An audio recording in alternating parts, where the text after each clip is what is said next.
ఇప్పుడు war situation ఎక్కడ చూసినా స్లీపర్ సెల్లు హైదరాబాద్లో, విజయనగరంలో ఇక్కడంతా టెర్రరిస్టులు బాంబులు పెట్టడానికి ట్రై చేస్తున్నారు. ఈ నేపథ్యంలో సినిమాల హాల్కి ఎందుకు వెళ్ళడం అన్నట్టుగా అయిపోయింది ప్రజలకి.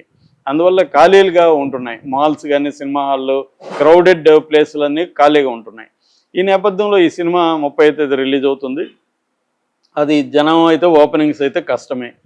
సో ఈ నేపథ్యంలో ఏదన్నా కనీసం గందరగోళం చేసి క్రియేట్ చేస్తే కొద్దిగా జనం ఓపెనింగ్స్ వస్తే కనీసం ఓటీటీ వాళ్ళు ఎలా తయారయ్యారు, డైరెక్ట్గా తీసుకోవట్లేదు. ముందే వాళ్ళతో మాట్లాడుకొని స్క్రిప్ట్ చూసి అవన్నీ అయితే ఒక పద్ధతి. కానీ మనం సినిమా తీసినాక తీసుకెళ్ళి మా సినిమాను కొనుక్కోండి అంటే వాళ్ళు తీసుకోరు. ముందు నువ్వు వెళ్ళి రిలీజ్ చేసుకోని రా అంటారు. రిలీజ్ చేసుకొని దాని మీద వచ్చిన టాక్ని బట్టి దీనికి డబ్బులు ఇచ్చి కొనుక్కోవాలా, లేకపోతే షేరింగ్ అంటారు, అంటే నువ్వు పెట్టుకొని వచ్చిన దాంట్లో వాళ్ళ పర్సంటేజ్ నీకు ఇస్తారు. అలా పెట్టుకోవాలా, అసలు తీసుకోవద్దా అనేది వాళ్ళు అప్పుడు డిసైడ్ చేస్తారు. సో ఇప్పుడు భైరవం పరిస్థితి రిలీజ్ అవ్వాలి, జనం రావాలి, మంచి క్రిటికల్ అక్లెయిమ్ రావాలి. ఇవన్నీ వస్తే కానీ ఓటీటీ వాళ్ళు డబ్బులు ఇవ్వరు. అందుకని ఇప్పుడు ఏం చేస్తున్నారంటే ఏదో ఒకటి చేసి వివాదాలు చేసి జనాలను అట్రాక్ట్ చేసి మనం చేయాలనే ఉద్దేశంతో చేశాడు. ఇది ఒక ట్రాప్ యాక్చువల్గా.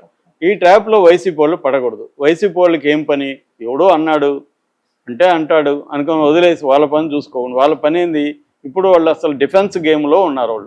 వాళ్ళని చంద్రబాబు కొడుతున్నాడు. ఆ కొట్టేదానికి జగన్ నిన్ననే ఒక డైలాగ్ అన్నాడు, మైండ్ బ్లాక్ అవుతోంది నాకు అన్నాడు. జగన్ ఎప్పుడు అలాంటి భాష మాట్లాడు, ఎంత వచ్చినా నేను పోరాడుతాననే జగనే నా మైండ్ బ్లాక్ అయింది అంటున్నాడు. అంటే జగన్ ఎంత దెబ్బతింటున్నాడో అర్థమవుతుంది. ఎందుకంటే వంశీ లాంటి వాళ్ళు 3 నెలలుగా వంశీ జైల్లో ఉంటే అతను బయటికి తీసుకొచ్చే పరిస్థితి జగన్కి లేదు. పోసాని కృష్ణమురళి 1 మంత్గా అతను వేధించారు. ఇంకా అందరూ వాళ్ళ లిస్ట్ ఇప్పుడు పెద్దది. ఇక 100 మందికి పైన సోషల్ మీడియా కార్యకర్తల్ని సోషల్ మీడియా అంతా భయంతో వణికే పరిస్థితులకి చంద్రబాబు తీసుకొచ్చాడు. అట్లాగే జగన్కి హెల్ప్ చేసిన గతంలో అధికారుల్ని, ఈ స్థాయి అధికారుల్ని ఏ గవర్నమెంట్ కూడా ఇంతగా వేధించలేదు. చంద్రబాబు ప్రభుత్వం ఆ స్థాయిలో వేధిస్తుంది. వాళ్ళు డిసైడ్ అయిపోయారు వేధిద్దామని. ముందుగానే ఎలక్షన్ల ముందే వాళ్ళు డిక్లేర్ చేశారు కూడా. సో కాబట్టి చంద్రబాబుకి ఏంటంటే, ఒకటి డైవర్షన్ పాలిటిక్స్, తను చెప్పిన పథకాలు అమలు చేయలేదు కాబట్టి ప్రజల్ని డైవర్ట్ చేయాలి.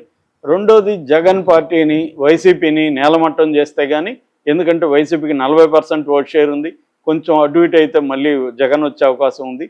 అది రాకుండా చేయాలంటే పాజిటివ్ కంటే నెగిటివ్గా జగన్ పార్టీని దెబ్బతీయాలి. దానికి ఆయనకి మోడీ మద్దతు ఉంది అక్కడ.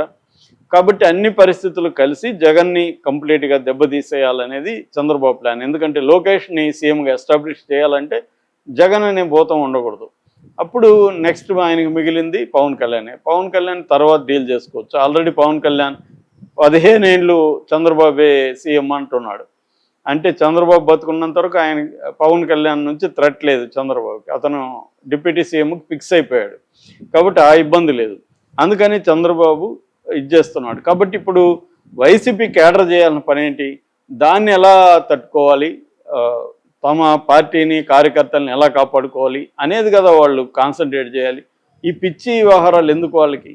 దీనివల్ల వాళ్ళకి ఏ రకమైన నెగిటివ్ తప్ప పాజిటివ్ ఏమీ లేదు. ఇప్పుడు ఆ సినిమా ఫ్లాప్ అయితే ఏంటి, హిట్ అయితే వాళ్ళకి వచ్చేది ఒరిగేది ఏంటి? ఫ్లాప్ అయితే వాళ్ళకి ఏం లాభం?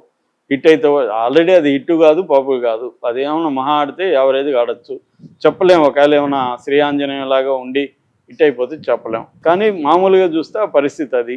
దాన్ని ఎందుకు, లైలా కూడా అంతే. లైలా ఒక పనికిమాలిన సినిమా అనేది అందరికీ తెలుసు. దాన్ని వీళ్ళు అనవసరంగా ప్రచారం తెచ్చారు. వీళ్ళు చేయకపోతే దాన్ని కూడా పట్టించుకోడు. కాబట్టి వీళ్ళ పని, వైసీపీ పనికిమాలిన పనిది. బాయ్కాట్ భైరవం అనేది ఒక పనికిమాలిన స్లోగను. వాళ్ళు ప్రజల సమస్యలు బోల్డ్ ఉన్నాయి. ప్రజల సమస్యల మీద ఫైట్ చేసి జైలుకి వెళ్ళినా వాళ్ళకి ఉపయోగం ఉంటుంది. ప్రజల్లో మా కోసం వీళ్ళు కొట్లాడారు, వీళ్ళని మళ్ళీ మేము గెలిపించాలి, మనం వీళ్ళని ఓడించి చెడ్డ పని చేశాము అని ప్రజల్లో ఫీలింగ్ రావాలంటే ప్రజల సమస్యల మీద ఫైట్ చేయాలి. వాళ్ళు ఫైట్ చేసి వాళ్ళు నిరూపించుకోవాలి ఇది ప్రజల సమస్య కాదు. ఇది